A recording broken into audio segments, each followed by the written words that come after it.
Mengapa kita perlu disuntik atau vaksin COVID-19? Yang pertama, memberikan perlindungan terhadap penyakit COVID. Yang kedua, melindungi diri dan keluarga dengan vaksin dan tetap disiplin menerapkan protokol kesehatan. Yang ketiga, keamanannya sudah terjamin oleh Badan POM.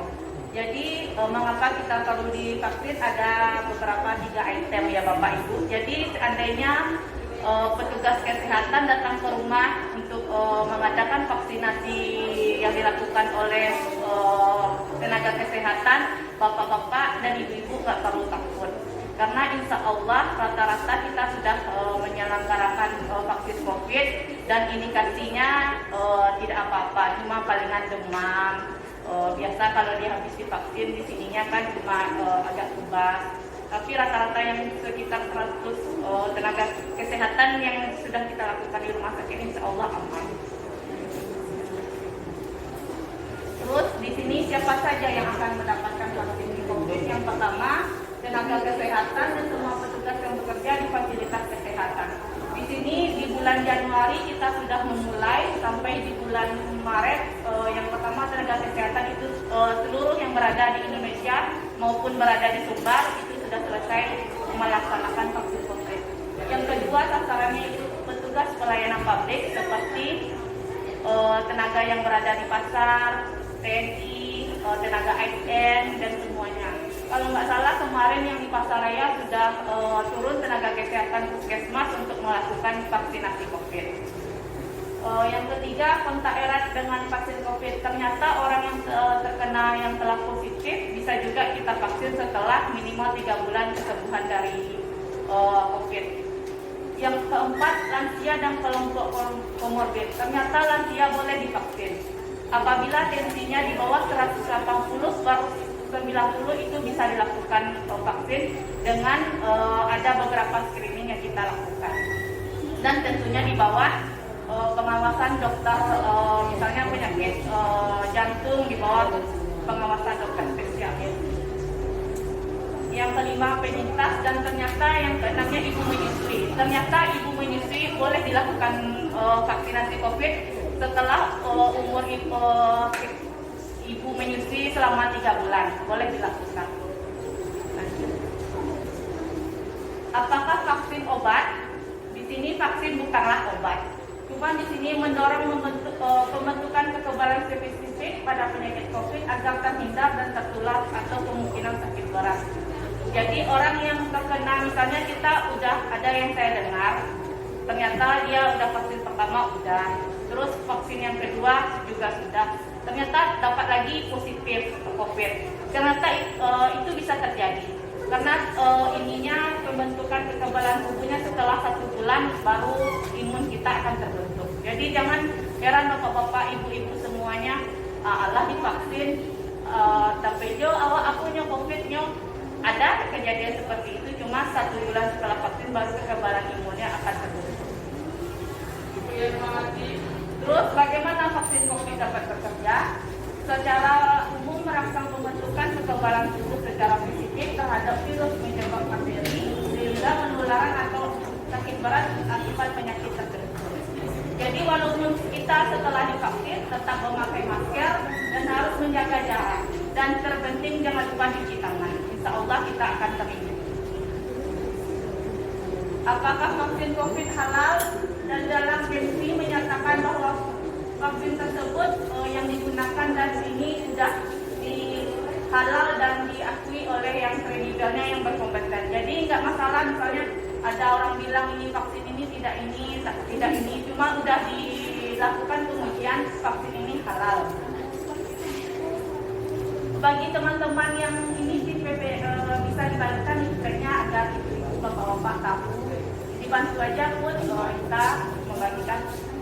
Jadi ada edukasi ataupun ininya bisa ya bapak-bapak itu sendiri membacanya.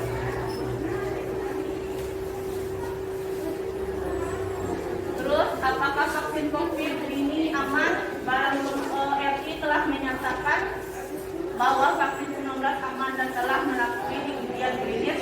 Terdapat juga bukti ilmiah dan keamanan vaksin tersebut. Jadi nggak masalah ya ibu bapak-bapak, vaksin ini aman.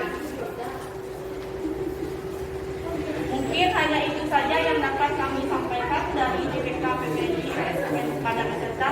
Bagi bapak-bapak ibu yang ingin bertanya atau seputar ini boleh diajukan pertanyaan. Saya kembalikan.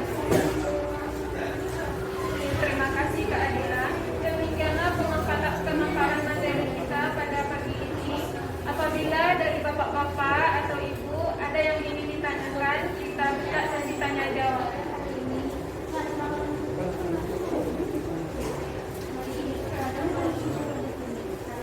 Bagaimana bapak-bapak dan ibu-ibu?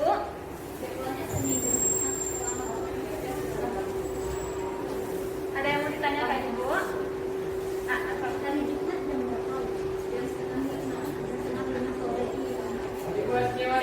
ibu, langsung aja.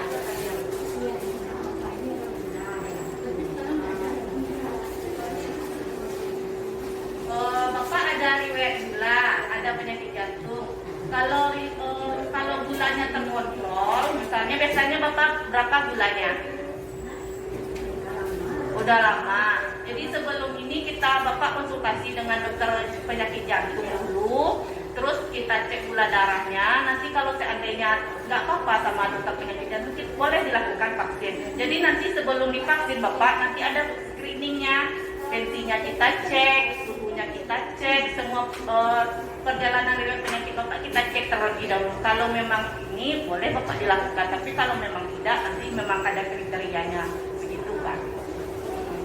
Terlebih dahulu mungkin kita melakukan screening semua.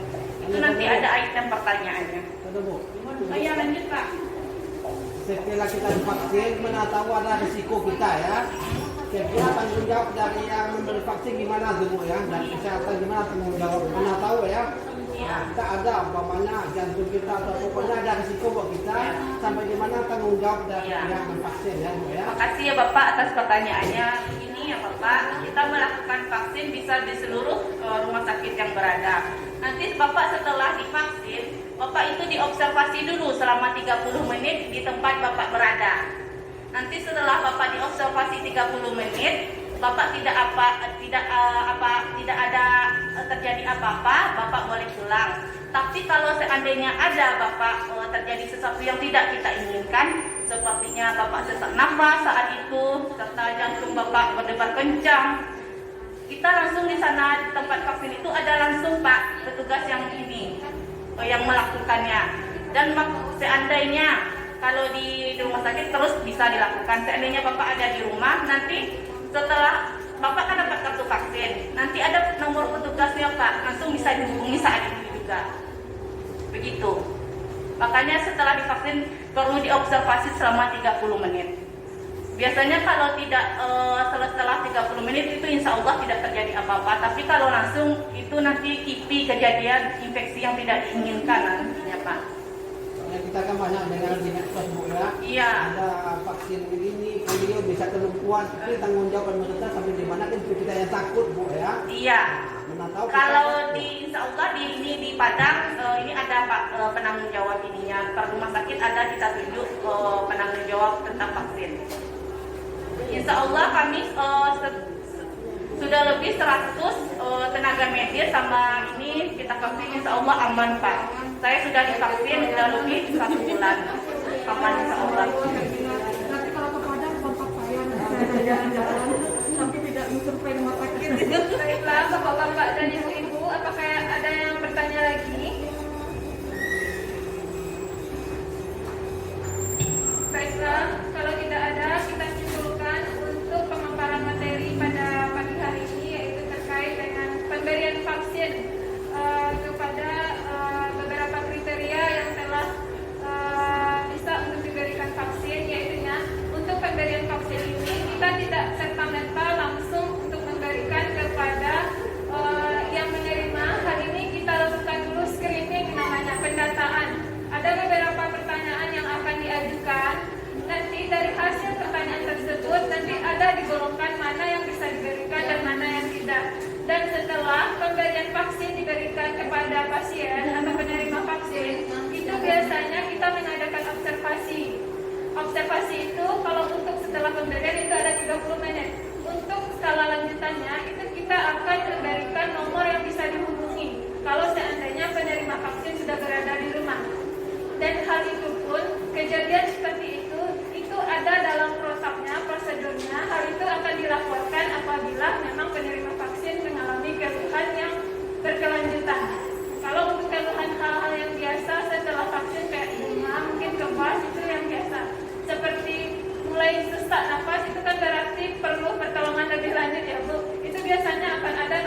Bapak dan Ibu yang telah meluangkan waktunya, saya tutupi dengan wabillahi taufiq wal hidayah. Wassalamualaikum warahmatullahi wabarakatuh.